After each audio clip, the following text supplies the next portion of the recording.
Arangkada, ngayong araw ang Day 2 ng impeachment trial ni Vice President Sara Duterte. Pero bago yan, alamin muna natin ang mga usaping naplansya sa pagbubukas ng paglilitis kahapon. Ang mga yan sa sentro ng balita ni Bernard Ferrer. Naging mainit ang talakayan sa pagitan ng ilang senator judge sa unang araw ng impeachment trial ni Vice President Sara Duterte. Matapos buksan ni Senate President Sherwin Gatchalian ang usapin sa pagpili ng presiding officer ng impeachment court, kwinestyon ni Senator Judge Alan Peter Cayetano kung bakit kinakailangan pa ng botohan. Malinaw anya sa 1987 Constitution na ang Senate President ang dapat magsilbing presiding officer. The spirit of the Constitution is that it is the Senate President who will preside. Agad namang dumipensa rito si Senator Judge Francis Kiko Pangilinan. Nowhere in the Constitution, in the provisions on public accountability and impeachment, does it say that the Senate President must preside when the Vice President is under trial or any other impeachable officer. Sa kabila ng pagtutol, ipinagpatuloy pa rin ang botohan.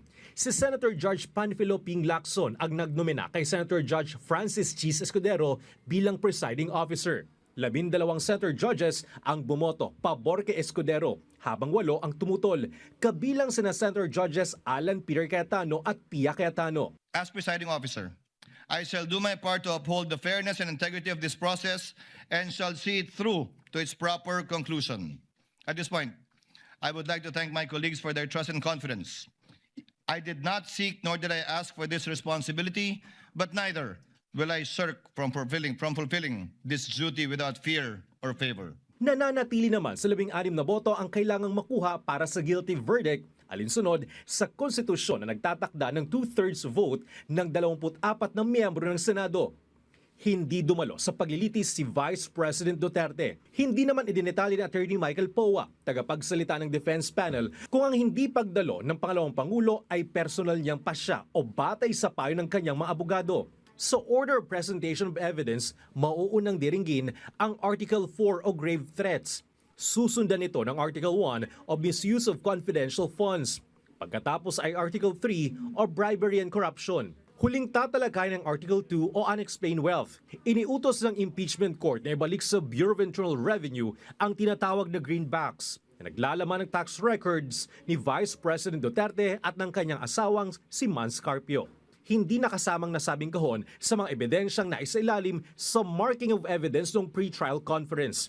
Inaprubahan ng impeachment court ang 5-day witness disclosure rule.